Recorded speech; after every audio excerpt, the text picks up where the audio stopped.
Assalamualaikum warahmatullahi wabarakatuh. Selamat datang ke rancangan kami, rancangan BTZ. Dan as usual, episod hari ini ditajakan khas oleh teman-teman kami dari KNF. Ejen KNF kita orang. So, just hook them up dekat link yang bawah sini. Alright. This video is also in collaboration with our good friends at GER TV. GER TV is the media team for Global Ihsan Relief, and they have been doing a lot of good work in our society, social work, humanitarian work, and so on and so forth. Currently, there is a particular campaign that they are running.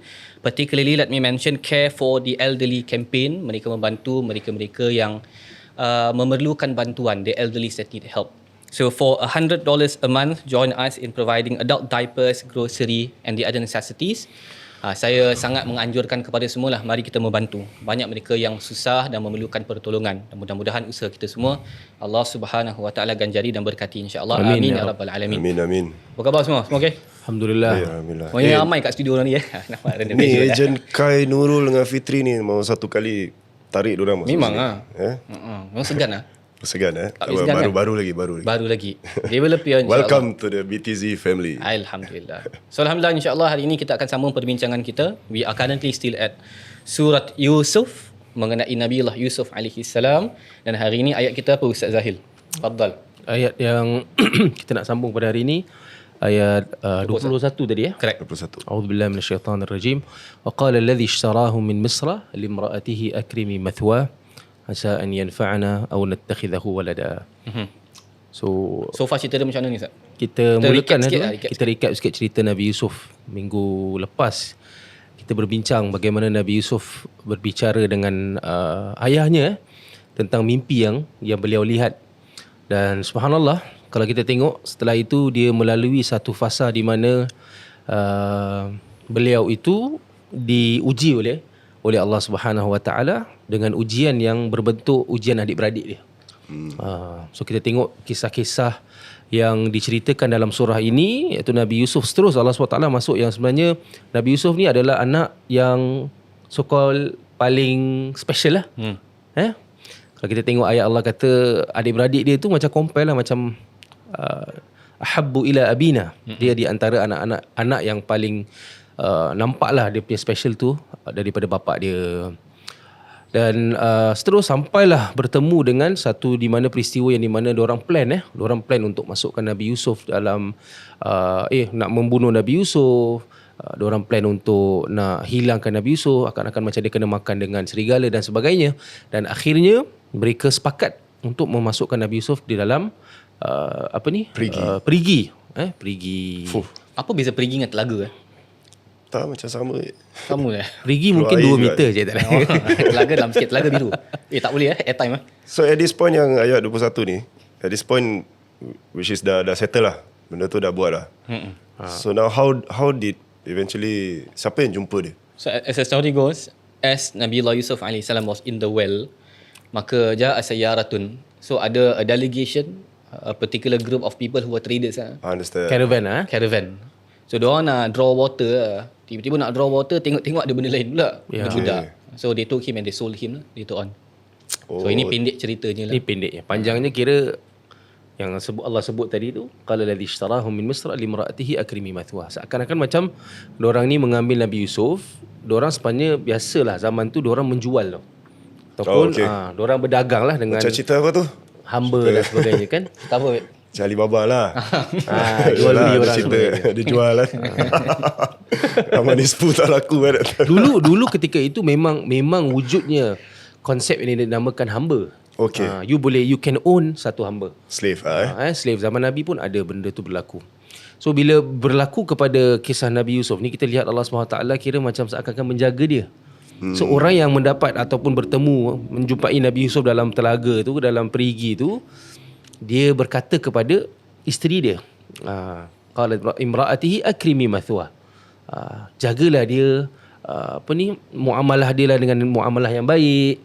Berikanlah dia sebaik-baik treatment dan sebagainya. Asa an yanfa'na. Mana tahu satu hari dia akan beri manfaat bagi kita. So ni yang ambil dia ni. Yang ambil dia ni. So orang baik lah yang ni. Orang yang dijumpa dia ni. Au natakhidahu walada. Ataupun kita jadikan dia sebagai anak kita.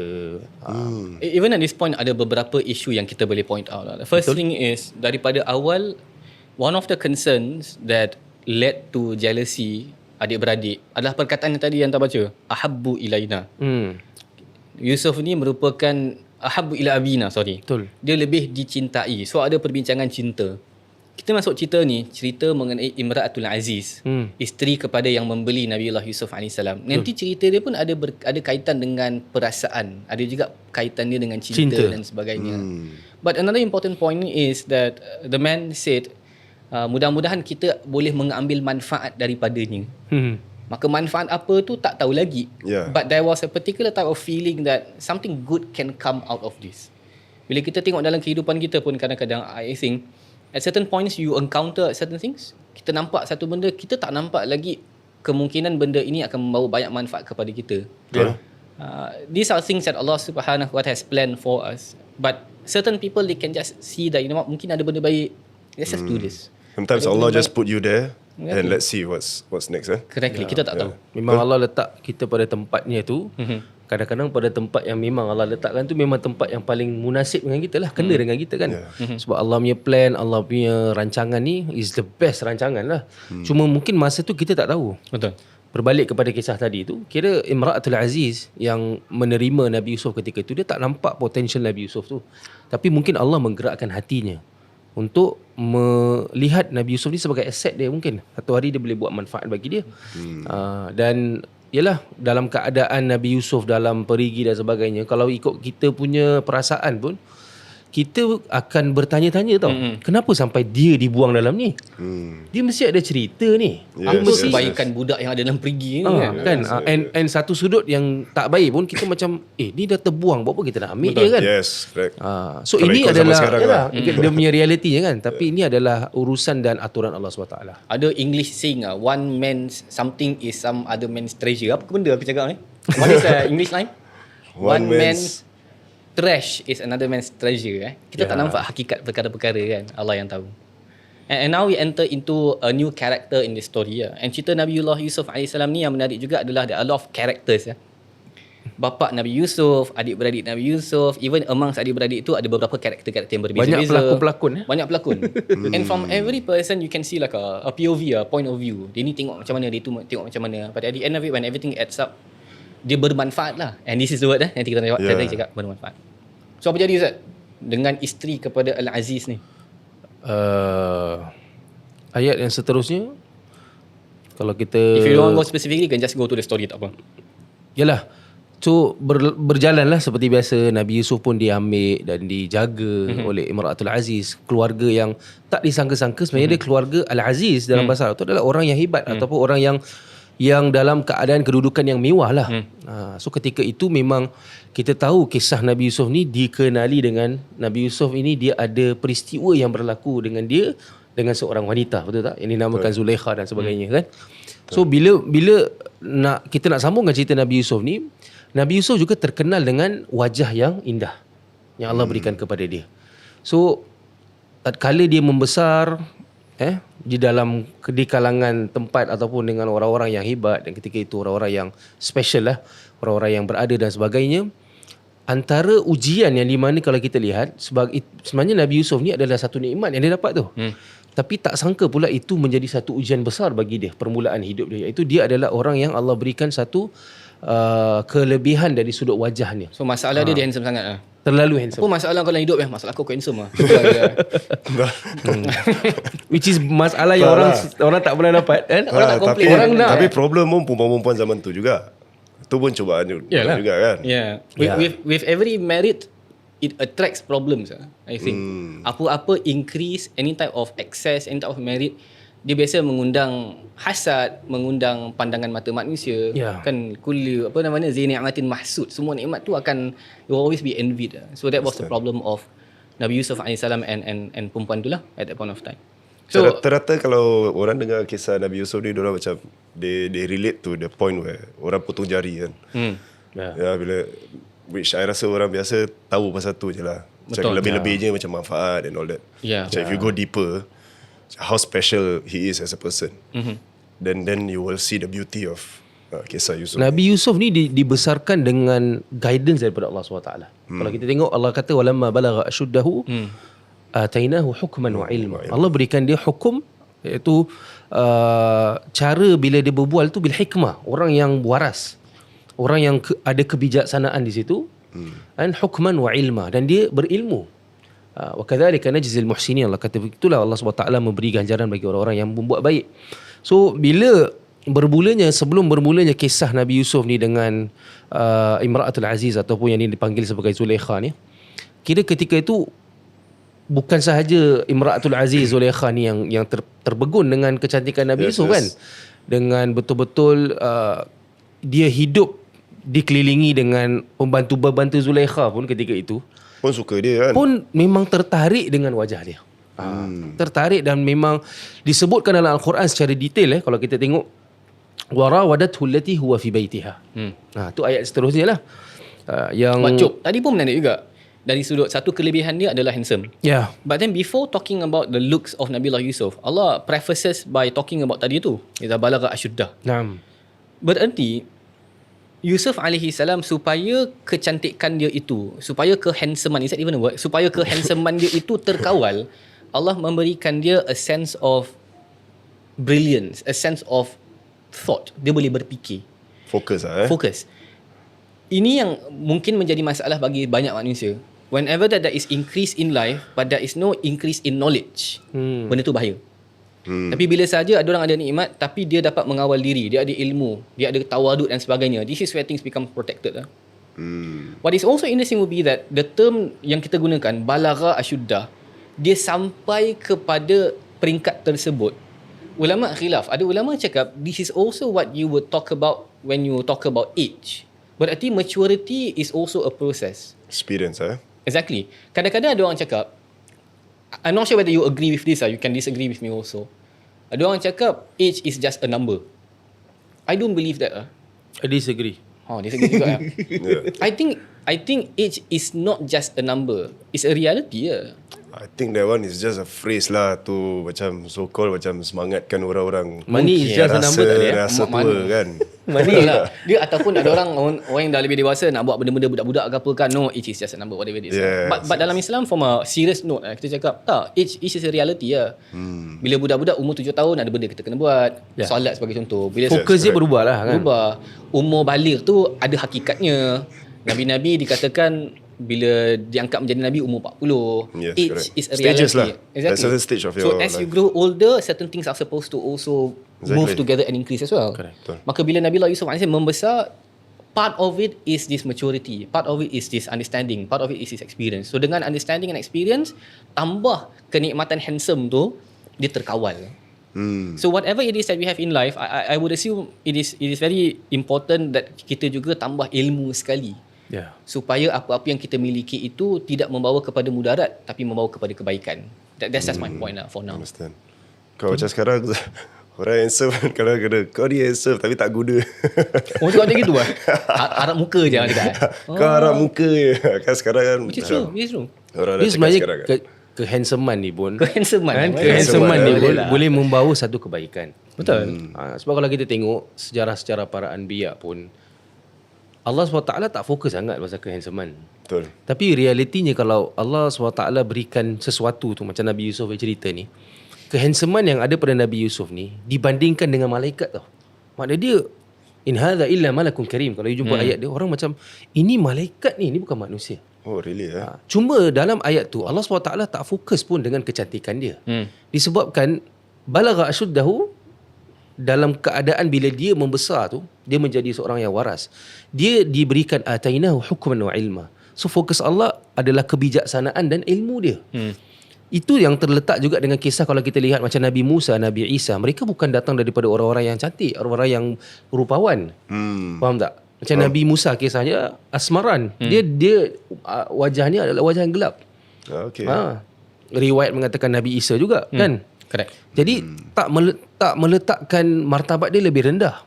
Betul. Disebabkan ilmu yang Allah berikan bagi dia, walaupun dia gelap ke, dia terang ke, Betul.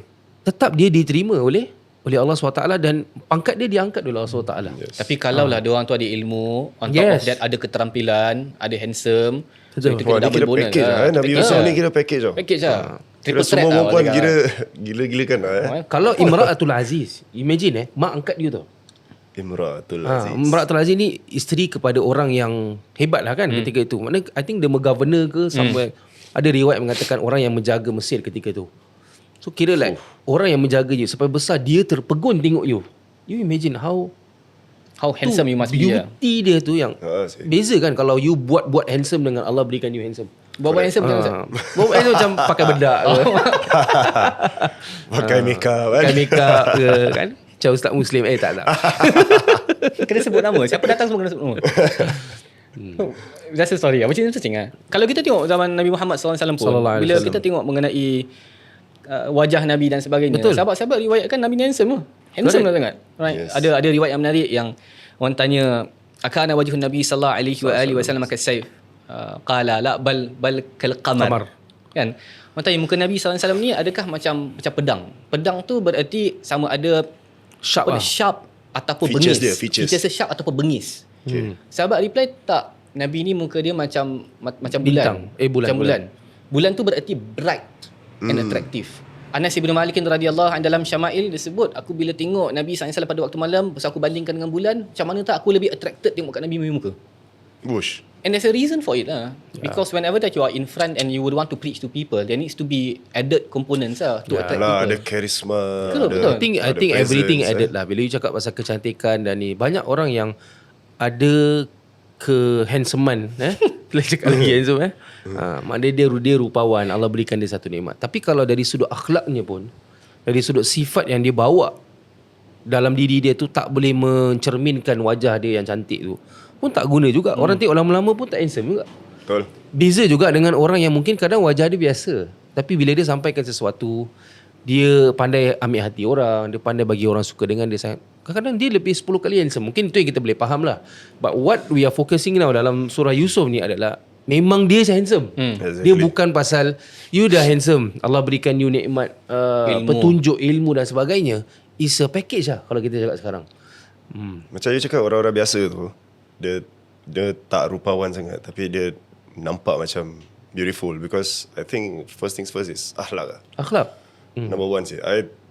You know, like you are talking about as you age. Macam as I'm aging also, I kind of like look at all these little punya components. Like the more you jaga you punya manners and all Attractive, that. Macam orang I yang- find that person attractive. Me Bukan too. attractive opposite sex ke apa, Well lah, tidak. it's just just appealing a lah, person yeah. appealing.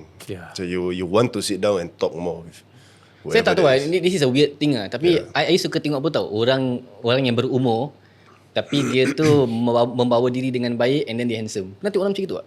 Nah, It's something that for me is very attractive lah. Tak tahu kenapa lah. This is a macam very random envy point. lah, envy Macam envy. Yes. Macam kita kalau tak jealous, tapi macam wah, aku nak jadi macam macam dia. mana Macam mana kau jaga kesihatan? Yes, How is it that correct. you are so happy? Macam that is very attractive. Kan ada orang macam itu tau. Dalam banyak orang, I think I teringat I punya arwah datuk Allah which is my mother punya father.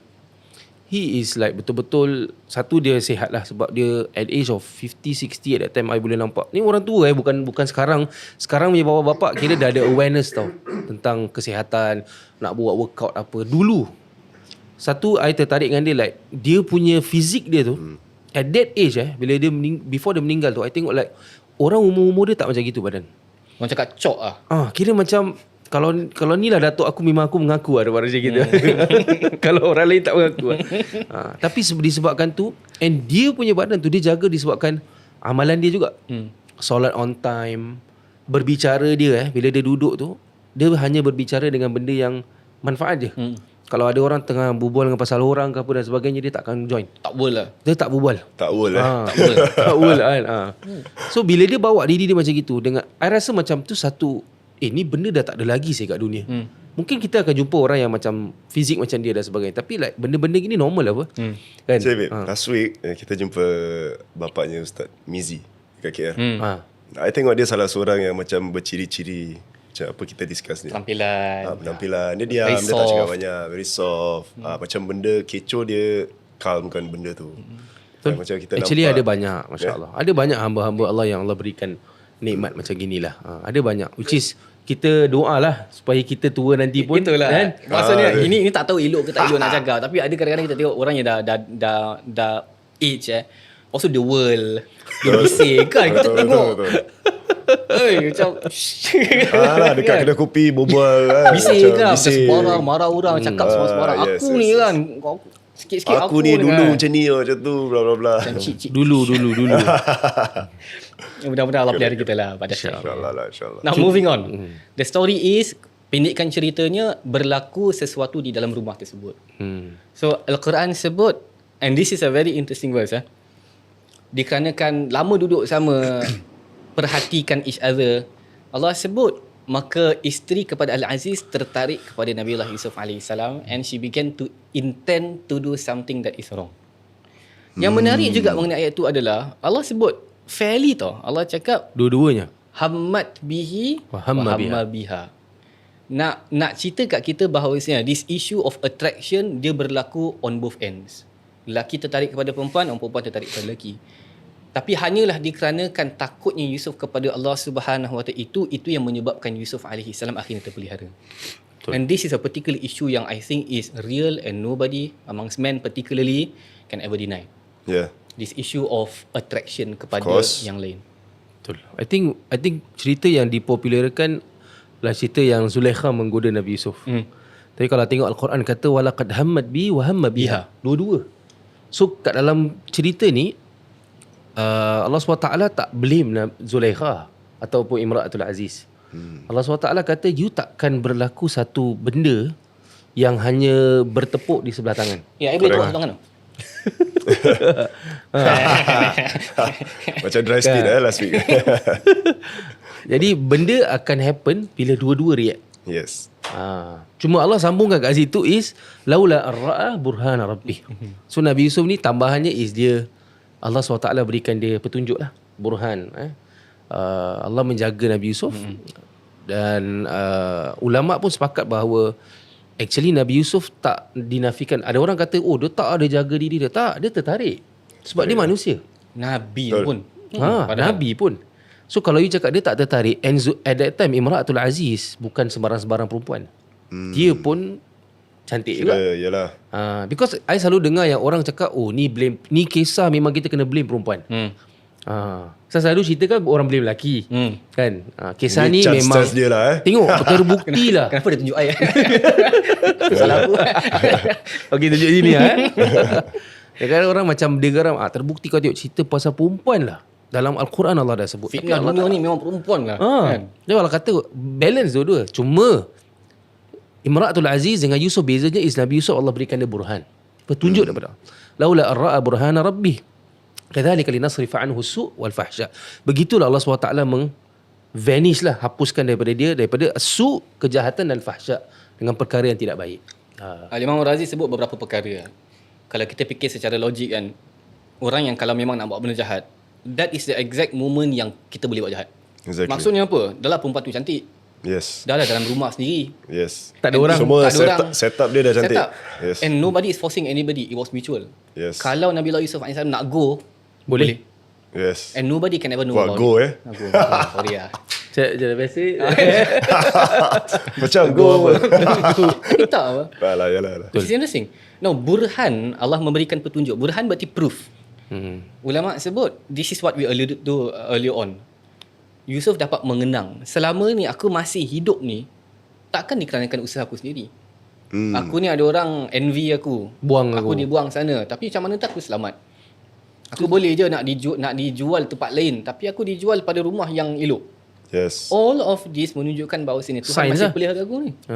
So aku takkan nak deny Allah. Aku takkan nak go against Allah dalam ketika itu. No, benda ni memang payah. Ni yang orang tak nampak. Betul. Bukan orang, kita pun tak nampak kadang-kadang. Petunjuk yang Allah berikan bagi kita untuk guide kita kan. Macam satu-satu, kadang kita tak sangka pun benda ni akan berlaku dalam hidup kita. Betul. Dapat ni rezeki, tapi selalu kita balik rezeki tu pada taklah aku usaha, kabel aku besar. This is the things yang kadang-kadang Yes. yang kita lupa. Taklah aku pasal sebelum aku kerja tu aku memang dah setting lah. Padahal setting kau tu is nothing. Yang Allah yang gerakkan hati orang, Allah yang gerakkan benda tu berjalan, dan Allah yang letakkan kita kat tempat tu dalam keadaan kita boleh buat. Ada kerja-kerja yang Allah letak kita tak mampu pun. 1-2 hari tu dah give up, betul tak? Boleh untuk buat ni. So Ini yang kadang-kadang istimewanya para anbiya yang Allah berikan kepada mereka. Mereka melihat benda ni. Diorang nampak, they can see the signs of Allah SWT yang aku selama ni memang dah dipandu oleh panduan Allah. Takkan aku nak mengkhianati Allah SWT. How we wish we can see that. True. Macam every process of apa yang kita buat. Kalau kita boleh pun, it's going to take a lot of time tau. Maksudnya kita kena duduk, fikir kan. Yes. Kena stop kejap lah Yusuf in the heat of the moment tau. Dia boleh, okay aku kena stop. Yeah. Ada satu cerita menarik yang ulama riwayatkan dalam kisah ini lah, dari sudut orang yang dia boleh nak buat kejahatan tapi dia stop diri dia. Ada riwayat ni dalam kitab Rawdatul Muhibbin Al-Imam Ibn Al-Qayyim. Dia cerita pasal cinta and lust and everything lah. Ada orang muda ni, and cara diriwayatkan dia cakap rajulun syabun yatuful masajid. So ni kira budak yang selalu pergi masjid lah. Dia balik rumah ni, tiba-tiba dia nampak satu orang perempuan yang dia sangat-sangat tertarik. And orang perempuan ni panggil dia kepada melakukan benda yang tak elok. At that particular situation, dia freeze. Dia freeze, tak tahu nak buat apa. Ada pakcik masjid lalu, nampak budak ni macam sikit. Pakcik ni bawa tarik dia keluar. Pergi jumpa Umar. Umar cakap, dia pergi kat Umar ketika tu khalifah. Aku nak minta tolong sikit, ada budak macam sikit. Dia tadi nampak perempuan macam gini, tiba-tiba dia freeze. Bila patah balik jumpa budak tu, tak dia cerita dia, ni cerita drama. Budak tu mati. Kan? Lepas tu, dah diuruskan jenazah semua, orang pakcik ni tanya kat Umar, what is your take on this boy? Yang dia tu tadi dia tertarik ke orang perempuan, jatuh cinta, nak buat benda tak elok, tiba-tiba dia stop. Umar cakap, aku rasa Tuhan akan bagi dia 2 syurga. Wah. Orang lelaki ni cakap, apa maksud kau? Yeah. Umar cakap, kau tak ingat ke dalam surah Ar-Rahman, waliman khafa maqama rabbih jannatan. Siapa yang boleh takut Allah Subhanahu Wa Taala, dalam semua urusan dia fikir dulu, aku ni takut Allah, aku ni kena kenang jasa Allah. Siapa yang boleh stop diri daripada melakukan kesalahan dikarenakan takut Allah, Allah bagikan kepada dia 2 syurga. Ush. Solid lah. Kita fikir benda ni, uish. Tapi it also speaks about the dangers of fitnah lelaki perempuan ni. Yep. It's a reality. Bukannya sekarang aja kan. Betul. Kena kita sampai habis ke sekarang lagi tu. But believe in that particular promise lah. Yeah. That every time that we are triggered by such emotions, kita fikir, 2 syurga. Tapi realitinya bila kita cakap pasal benda ni dah berlaku depan kita, kadang-kadang bab takut Allah tu mungkin bila level you dah up tau. Yes. Tapi ada sources, sumber-sumber benda-benda yang komitmen yang buat you untuk berhenti daripada nak buat benda tu. Contohnya, you tahu yang you ada tanggungjawab. Ada isteri. You ada tanggungjawab untuk jaga anak. Yes. Maruah Diri you dan sebagainya. Nama you. Ini mungkin salah satu cara Allah SWT buat kita fikir pun. Betul. Sebab kadang bila kita cakap engkau bila gitu, engkau ingat Allah babe. Macam mana aku nak ingat Allah? Aku tak ingat. Betul tak? Dalam keadaan Dalam reality lah. dalam Kalau ni kita duduk reality kedai lah. kopi kan. That's why cakap. realitinya is bila you melalui satu benda ni, dan benda ni berbalik pada kita jugalah. Kita tak tahu tak orang tak kita. Betul tak? Lalui benda yang sama gini kan. suka tak? tak Tak orang Kan? tak kita. Tapi bila benda ni berlaku, kita ingat balik apa yang Allah berikan bagi kita daripada nikmat. Itu dia antara salah satu tips yang kita belajar juga bila kita dapat satu benda yang menguji kita, dan benda tu best. Kita cakap pasal nikmat ni, nikmat melakukan kebaikan dan nikmat merasakan kemaksiatan. Orang kata best sih, padahal 1-2 minit je. Betul. Cuma 2 bila minit kita lalu benda, tips dia is kadang-kadang kita kena fikir balik apa yang Allah dah berikan bagi kita. Contoh isteri, anak, tanggungjawab kerja. Ada beberapa kisah yang mengatakan bahawa orang ni yang hidupnya ni mewah selama ni dengan family dan sebagainya, gara-gara satu kes je berlaku, habis. Correct. rosak. So don't talk about, jangan cakap pasal family you rosak. Jangan cakap pasal Sendiri diri sendiri je. duit you dan diri you dan nama you habis. So mungkin ini salah satu the push yang kita boleh fikirkan lah. Kalau ada ujian sebegini, kita fikir balik apa nikmat yang Allah dah berikan. Selama ni aku tak ada masalah, bila ada benda ni je ada masalah. So like benda ni harap lah insya-Allah mungkin Allah SWT boleh declare juga as part of kita punya ibadah dan takut pada Allah SWT. What is interesting to note apa tau, kadang-kadang kita fikir melakukan nak dapat pahala ni, nak dapat redha Tuhan ni, buat kebaikan, which is true. Tapi di antara cara juga mendapat keredaan Allah adalah to resist maksiat. And the struggle against maksiat lebih susah daripada melakukan kebaikan. Betul. So Battling against your own demons, kalau kita boleh guna bahasa demons, tu, is much more difficult. Tapi price dia lagi besar. Okay, question. How do you resist what's the word just now? demons. Temptation. Apa maksiat? Struggle. Maksiat. How do you resist that?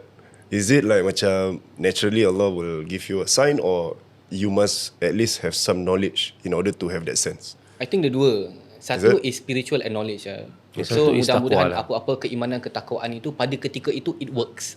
Yeah. Okay, There is a spiritual resistance. understand. But on top of that, what is also required is you struggling physically also. To At that handle. moment of time, bila rasa environment dia tak elok, cabut lah. Yeah, it's due to that actually. Pun Exactly. environment main peranan. Betul. You know, Apa kita siapa tengok, apa kita tengok, kita dengar. siapa yang kita berbual. I think you know yourself better. Yeah. Dalam menghalang benda ni. Macam mana you halang diri you daripada satu musibah, nak kena langgar. You boleh halang juga benda ni dalam musibah juga. Betul. So kadang-kadang bila kita tanya, macam mana ustaz kita nak halang diri kita daripada maksiat? Tak tahu, mungkin ustaz tu bila kat tempat tu pun dia tak boleh halang sih. Exactly. Faham tak kan? Faham. So berbalik kepada ketakwaan juga, dan berbalik kepada di mana kita punya keimanan terhadap Allah SWT, takut. Tak semua orang boleh make the move. Macam you tengok, as simple as kita salam orang. Dalam ni benda very sensitive lah. I tak tahu lah, tapi pada pandangan I macam kita nampak banyak public figures orang-orang Islam di mana mereka bila ke depan nak ambil hadiah dan sebagainya, bila diorang nak salam perempuan, diorang boleh make the first move apa. Diorang boleh cakap, ya aku tak salam. Understand. And yet untuk orang, ada sebahagian orang yang merasakan macam kenapa just salam je lah. Yeah. Okay lah, macam salam, respect Alah, pada salam orang je tu. apa. But for some people that is respect. Okay. For some people Faham. you ambil ini because aku nak jaga agama aku. It's not because of aku tak nak salam kau. Yes, correct. And respect aku towards kau bukan through salam. Macam hari tu lah ada satu team, apa tu, rugby punya team and orang dah menang champion, habis diorang nak shake the champagne Champagne. bottle, and dia stop dulu kan, kasih teammate dia yang orang Islam. Ya. Dia lalu. I think sekarang dah banyak lah Yeah, I gesture think, gini, betul, banyak betul, betul. footballers. And yalah, ada yang sedar, ada yang tak sedar. Tapi banyak juga ada dia punya kesedaran yang kita nampak. So berbalik kepada kisah Nabi Yusuf tadi, My kisah dah panjang betul juga ni. kan? Kita dah pergi jauh sampai pergi champagne kan. Okay, yang koyak baju ni next lah Yang koyak baju ni cerita. koyak Cerita baju mana kan? cerita koyak Baik, baju? Abang nak Koyak koyak. baju. Nak Next tahu baju lah, apa next tu yang boleh episode lah. koyak? Uniqlo ke? Alright, Alhamdulillah. Closing lah. Allah Ta'ala alam. Okay, kita bertemu pada episod yang seterusnya. Selamat.